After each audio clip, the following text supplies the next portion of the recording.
Okay, guys, well, here is our first refine. It will be Linus. And prior to this, he already had a refine thanks to Raven, and it was the same refine. They both used the Basilisk, but now he gets the Fanged Basilisk. Wait a second, that is such a cool looking thing, but is that seriously a chill? All right. This is, by the way, this is easily the best Linus I've ever seen. Leaf Hulk obviously has the best one. Completely max, 40 plus 10 plus 20. Floretted, 53 HP, 64 attack, 44 speed, 40 defense, and 27 res. Double super boons thanks to Floret. Fanged Basilisk, what will it be? Slaying, of course. Special trigger cooldown count -1 as it was before. Old Basilisk from Raven. At start of combat, if units HP is over 25%, grants attack speed +5 to you during combat. I believe that was projected by either Greed or Shamil, or both, actually. Personally, because now people who refine Basilikos can literally just get back the attack and speed that the original refine had at no cost to your def res. Or yeah. Prior to this, it was Slaying plus Life and Death, which means attack speed +5 for trade-off of defense res -5. Now it's just straight up attack speed +5, and while it's not there 100% of the time, because there's an HP condition, when you're over 25% and you have 53 HP, it's probably 100% of the time anyways, so yeah, much better. And for anybody who already refined him, at the minimum, you just get you get back your 5 def res for the most part. Wait a second, yeah, you're right. Even if you don't refine this, you just learn it. Yep. It doesn't matter, it's just 100% better anyways. It's still better than the refined Basilikos, so I'm cool with that. Alright, additionally, at start of combat, if foes' HP is over 75%, inflicts speed defense -5 on foe during combat, and inflicts penalty on foe's speed defense during combat equals current bonus on each of foe's stats *2. Oh my goodness. Of the sparking tone from Azel. That is so dumb. He did not even need... Okay, so more damage output, more speed, guaranteed, and if they're buffed, things are even worse. Yep. Wow. It's like a lull, instead of deleting their buffs, he takes them. Yep. If there's one thing Linus needed, it's speed, and now he gets a free 10 attack speed plus an in-combat panic. Alright, so immediately, guys, Linus is so much better than Raven. Even if your Raven is resplendent, it no longer matters, because 5 defense, 5 res, just from the base, he gets to retain that. So that's a lot of extra stats anyways. So when you make a hero resplendent, they get 10 extra stats. That essentially catches up 10 stats. And but Linus is a gen ahead, though, so he already has some more BST naturally. Yeah, he already has a little more BST. I forgot that much. Okay, well, Raven is beyond dead then. Yeah. But additionally, the speed defense -5, and then of course these new effects just puts him in a world that Raven will never catch up to. It's just unbelievable. Yeah. I need to know this right now. Does Raven seriously? Because that would be so unfair, so not right. Does he not get this? No, he's not a part of the Black Fang. Oh my god. That's depressing, chat. It's the same weapon. I get it. I get it. It's not like I don't know. I get it. But still, isn't that it's like, it's called sharing is caring. So when Linus came out, he got the same refine as Raven because Raven was sharing and caring. And now when Linus gets his refine, he doesn't give a crap. Nope. that's so unfortunate. He doesn't like sharing. All right. But in terms of this build, 1 cooldown Rupture Sky, I like it. I also like Noontime on him, but yeah, this is to make him even more deadly. The damage output, guys, here is just incredible. Speed defense -5, attack speed +5, yeah. And then, of course, if they're buffed. So this is going to lead to a lot of one-shot kills. Close call for damage reduction, why not? Pulse Smoke, why not? Speed res form to patch up is one bad thing. Wait, by the way, you always forget this because of the life and death, but Linus actually had a good defense stat. Yeah, it's like solid, very good, I believe. It's a lot better than Raven's.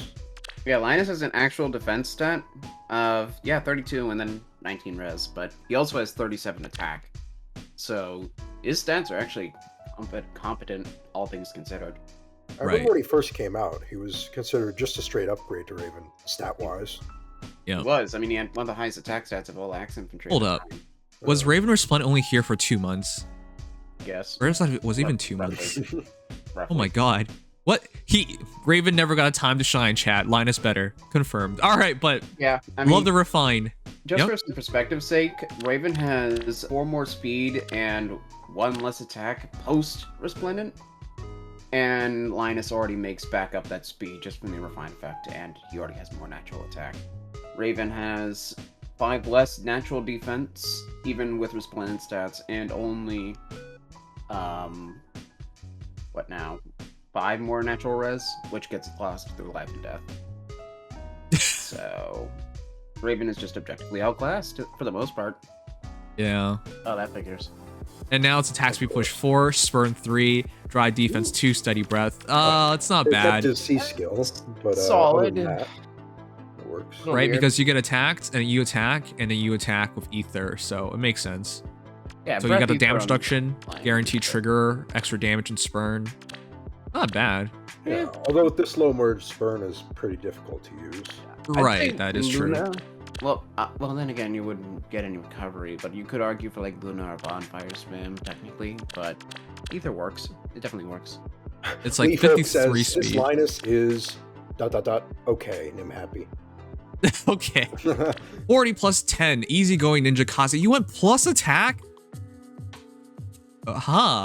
Okay. 51 attack, 40 speed, 21 defense, 38 res. Kaze's Nido. Oh, wow.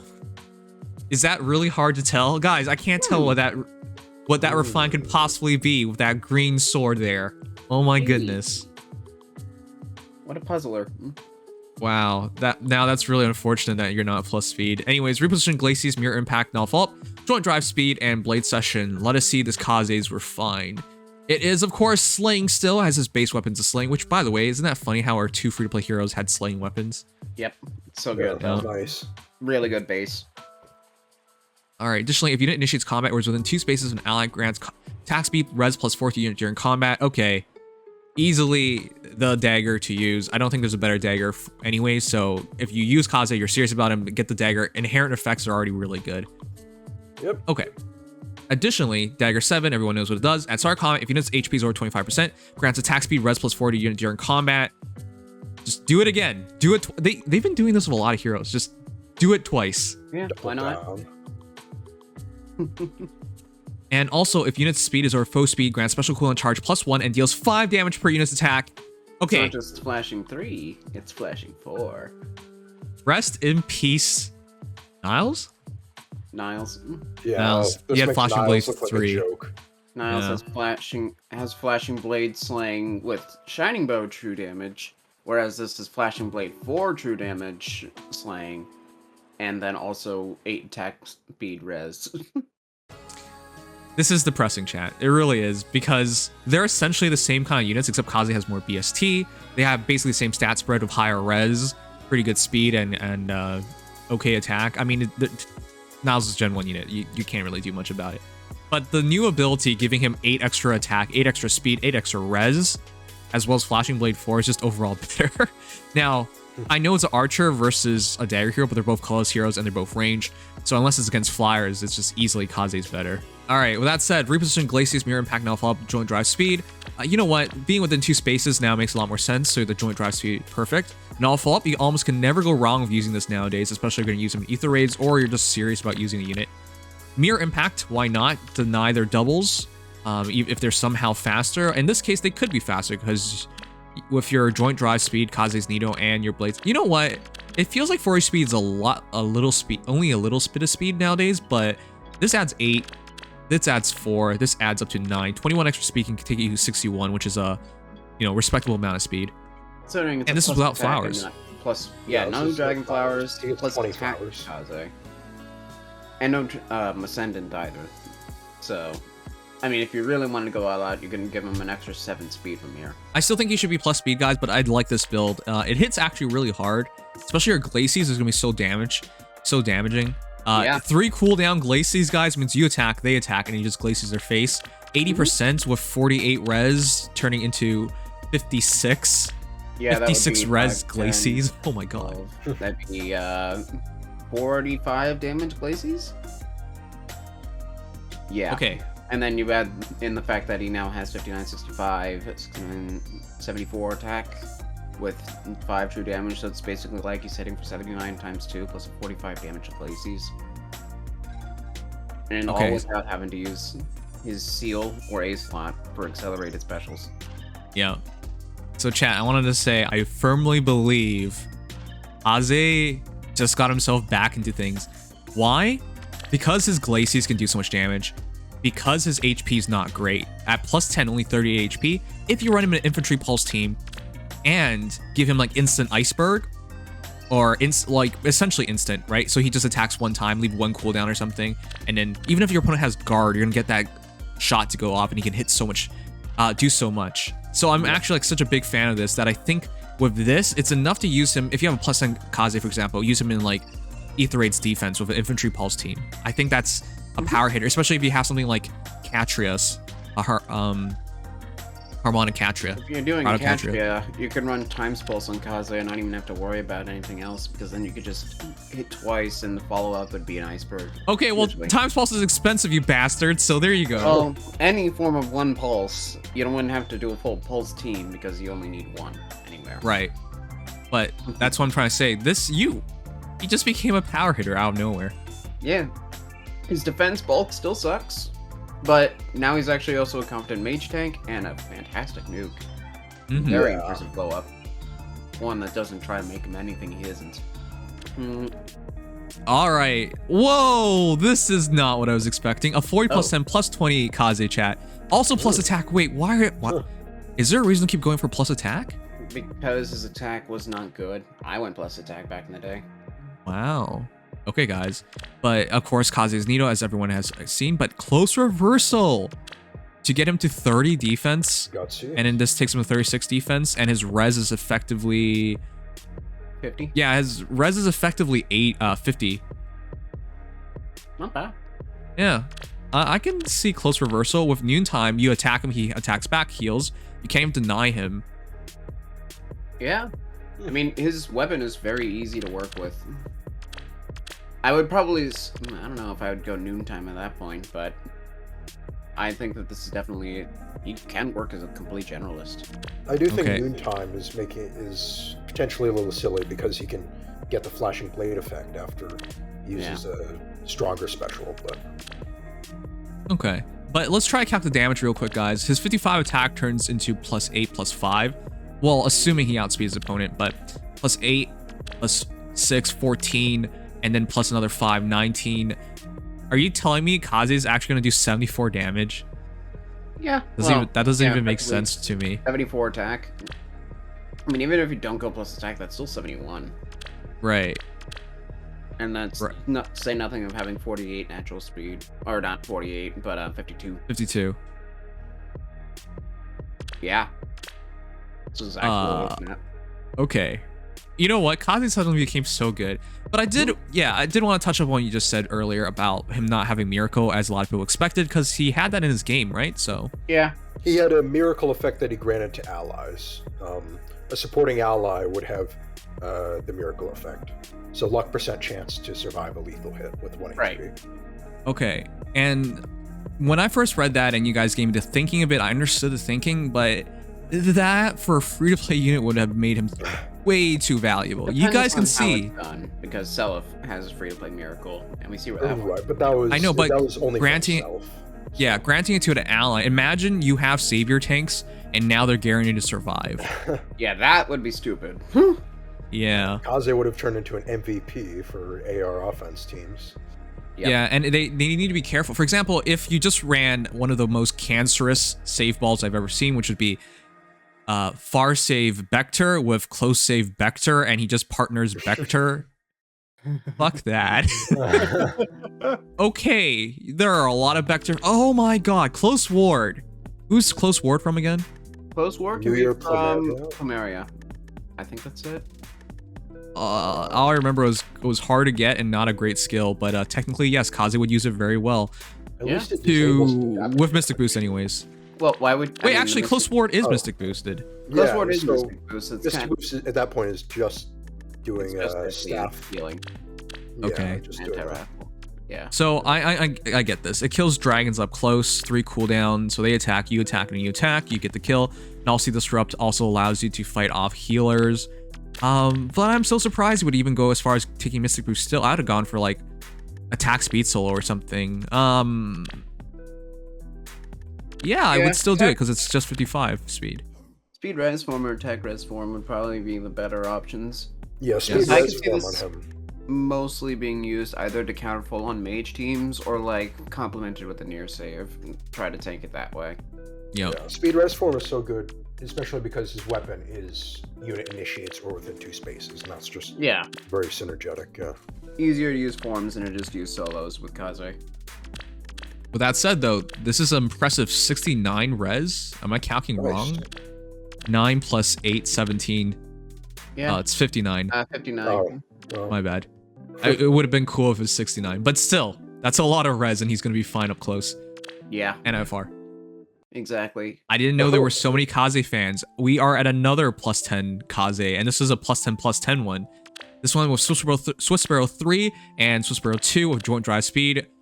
Another plus attack Kaze, and this time, look, if you're gonna go with a build like this, I understand it. Defensively, even if he's not attacking, he still gets additional 12 speed, taking him to 54, which is safe enough. But when he's initiating, he adds another 11 on top of that, so that takes him to 65. Okay. Yeah. That's a lot of speed. That's And a powerful with Luna too. Why Luna, though? You have so much res that Luna It is... seems like Iceberg would be a little... Tank busting is a thing, and yet when you're adding 8 res and Kaze has such nice visible res, you might as well just go with Iceberg. It's easier. Yeah, you'd add 24 damage with Iceberg. Right, so. 48 res. Technically, there are heroes with like over 50 res, and you'll fight them occasionally. But for consistency's sake, why not? Tuisa. Fury, law attack, defense, times pulse, life and death, blazing wind? That is right, because he has a flashing weapon, he is an AoE'er. Yeah, actually not a bad option either, technically. Wait, I'm just surprised you're not going double life and death then. Chip better for Wings of Mercy or whatever, I guess. Maybe. And also you get more survivability, so you're not just killing yourself. Alright, chat. And the thing, of course, is that his true damage is added onto AoEs, which is the interesting part about him. So, even if you're using an AoE, you get +5 true damage before combat. That's so weird. Yeah. I always thought Fury Life and Death was weird too, because you lose 2 defense and res, but you get 8 attack and speed. Yeah. Yep. In exchange for chip damage. Yeah. Still, it's only a 60 attack AoE, guys. It's not crazy damage, but at least with Kaze's Nido, it does add a bit more to it. And of course, when you finally enter the battle, you got +4, and another +3 for 71, and then another 5 true damage on the shot, right? Yep. So even though you're not hitting as hard on the natural AoE in combat, you're going to do a lot better. Now, of course, you probably still want Spiral, because it's kind of how it's usually supposed to work with AoEs, but not as important. Though Spiral AoE on a Flashing Blade slaying weapon means that you won't have to deal with guard, which is also really, really good. Alright guys, I like this build. Yes, this is definitely something you do with slaying and Flashing Blade, and it's really rare to get a instance like this, especially on a free-to-play hero. I think this is a fun build to make. It's easy too, guys. Double life and death is not hard to get. Blazing Wind's not hard to get. Spiral isn't going to be hard to get in a couple days. Wait, what? Oh yeah, you're also right. Spiral isn't hard to get after it technically mounts. Yeah, okay, so I am a fan of this. This is something. But yes, why not? AoE and just infantry pulses if you like. There's a lot of ways you can do this, but it's cool. This is really clean. Special Spiral just completes it. I'm not sure about Sturdy Impact though. So, yet another plus attack Kaze. Wow, I guess that's the play to make. But obviously if you can Life and Death 4, but if you can't Life and Death 3 would work the AoE a bit better. Yeah, though Sturdy Impact has some safety features to it. Sometimes you might not kill on the AoE and you just want to get as much damage as possible. Which is totally fair, especially in defense. My goodness, an AoE defense build, you could definitely make an impact skill like this work. Yeah, it's just really annoying at that point. 40 plus 10 plus 9, Mirror Impact, Special Spiral, same idea. This one's plus speed. I don't... Actually, it's a Glacier build on an AoE build. Yeah. That makes sense, because then it goes down to 1 cooldown, so you can get through guard after Spiral. And if, of course, you have a follow-up, then you would be just fine. Huh, interesting. I don't know. I guess it makes him like a more emergency kind of usage kind of hero. Yeah. I can see it work. I absolutely can see this working. May seem weird, but I can see this working in a lot of ways. Okay. At This the seems very like a least, mix I of the two suggested builds. I think I like the AoE build really a lot, guys, but I also like the Glacies build, but this is like a cross between the two.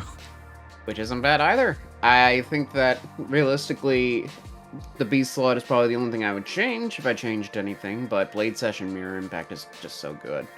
Right, I Because agree you're with that. getting that super Glacies damage, plus your speed stacking pretty hard. Velma! Velma didn't try! Oh. Well, it's But- fine. Chat, if you want to know something, I too, I remember, I think at the time I was like, you should probably just give her Fury. This attack speed push thing's ridiculous. It was attack speed push 3, guys. In other words, you took 1 damage, it just never worked again, so. Yeah. But that was pushes before Tier 4 came out. Right, Whole but year of it that, I it think. did make some sense, because in respect to Tana, she was supposed to be mostly a support unit, so. Yeah. She had guidance, essentially. A HP threshold guidance, but it was guidance on Guidance 2, yeah. Yeah. Okay, so who got this completely right? I'm pretty sure either Shamil or Greed got this completely right. Well, we'll see. Allies within 2 spaces can move to a space within 2 spaces of unit. At start of combat, foes HP is over 75%, grants attack speed plus 5 to unit during combat, of course, and then grants attack speed plus 4 to allies within 2 spaces during combat. And if units within 2 spaces of an ally, grants attack speed plus 4 to unit during combat. Now, immediately, guys, this is really unfortunate because I would rather use Bonoka, which doesn't move around heroes as well, but doesn't she come with guidance or something? Or I'm crazy. But She whatever, doesn't her come with it. Is she a original fire one did. guidance or a C slot? Did she? I don't think so. I don't remember really don't anymore. remember anything about this unit. But she gave, like, she also improved allies' speed and it improved her own attack and speed by being near them. And she was just like a better influencer of the battle, I would say. And of course, the much more direct hero is Howie Noe, which with this move to 2 spaces in front of option, like the super teleport that she had, she was a much more threatening hero as a result. So Hinoka, Bo Hinoka had flyer formation in her B slot and flyer guidance in her C slot. So she was all My about bad, I just, moving, moving people around, but not in her weapon. It was in her kit. So Right. No, I remember in her kit, not her weapon. yeah. I'm saying the idea of the characters. Well, yeah, the So- idea is somewhat similar. Yeah. Right. So I'm saying this like directly reading this reminds me of Bo Hinoka and of course Howie Noe. Now, the problem here is this enough? Essentially you add an attack speed plus 9 and you move around troops and you give them attack speed plus 4, and this is not this is just a full-on guidance. It's any heroes. Yep, any hero can move within 2 spaces of the unit. Join drive attack speed. I'd say it's pretty substantial. It definitely opens up some nasty defense strategies. It won't be... I will say immediately, it probably won't be the most mana, simply because of Catria's existence. Oh yeah, But- that's really sucks. When Yeah. you compare Catria here, it's not even fair. Yeah, but having the ability to not force adjacency with your guidance is really powerful. Yeah. Okay, so real quick, guys, she is in fact a beacon, but unless they did something crazy, was like 3 allies in 3 spaces can move to a space within 2 spaces of unit. Like, I get it, guys. 2 spaces can move to within 2 spaces. That creates a lot of movement opportunities. She's like a super transporter, but her own combat abilities aren't that great, Yeah, which is the problem to me. terrible. They're not terrible, it's just all she does is get 9 attack and 9 speed. Yeah. Yeah. No damage reduction, no follow-up manipulation, none of that. Yeah. So she does move heroes better. She's a better transporter, and that makes her stand apart. But we'll see if people will actually give her a chance to be used like that. I don't know. As a whole, it's okay. It's okay. I feel like this is interesting, and somebody out there will probably unlock its potential. But I'll be saying I think majority of players won't even bother with this. I think it's a really powerful refine in the right hands. But it's not just going to be anybody's refine. It's just it's what I expected, to be totally honest. It's just a unique 2 spaces warp utility that most likely will not be seen for quite a while. Royal Knight, did you try? As a former hero, you absolutely had a better chance of making this better. Okay, 15 flowers at least. Wow, that's her max flowers. Yeah. Keep in mind that this form is so old that those are probably some of the best skills you could have gotten at the time. Kuboon, once again, make everything as big as possible. That's the man's motto. Attack speed bond 4, I like that. Allies within 2 spaces can move to a space within 2 spaces. So yeah, you can really easily set this up. As well as you can literally teleport someone into her, get an attack off, and then just use her to attack or finish things off and get the bond to trigger. So not hard. Threat attack speed, nowadays, I mean, if this is from Forma from way back when, sure. Because I don't think Menaces existed, and I don't think... I'm not sure. Were Reigns around back then? If they were... I don't think were. Because this is sacred. This is like over a year ago. Well over a year ago when Claude introduced Reigns. Yeah. So it couldn't have been Rain available. Right. Okay. Anyways, and then Blade Session, so as much attack speed as possible. Hopefully, I think the entire idea of Tana is like, take one good combat, barely survive it, stay on the field, and still be useful thanks to moving your troops around, and still buff them, and of course, if there's an opportunity to finish them off, because she still hits pretty hard, just her bulk doesn't allow her to stay in the battle. But yeah, it's not bad. Feels like she's lacking like one more thing to her credit. But yes, yeah. within 2 spaces thing, if you use this with a hero like Bratocatria, could be pretty interesting. I don't know. That could unlock her potential, maybe. Yeah. Oh yeah, in tandem with Catria, that'd actually be pretty good. It's just, she's mostly just a support bot. Nothing extremely fancy, but I think the power of 2 spaces guidance can be very scary going forward. It's gonna be a Catria alternative. I think Catria is absurdly powerful right now in this meta, so alternatives to that aren't necessarily necessary. But for anybody who doesn't have her or wants to try some more hard to predict movement shenanigans, this could get extremely annoying.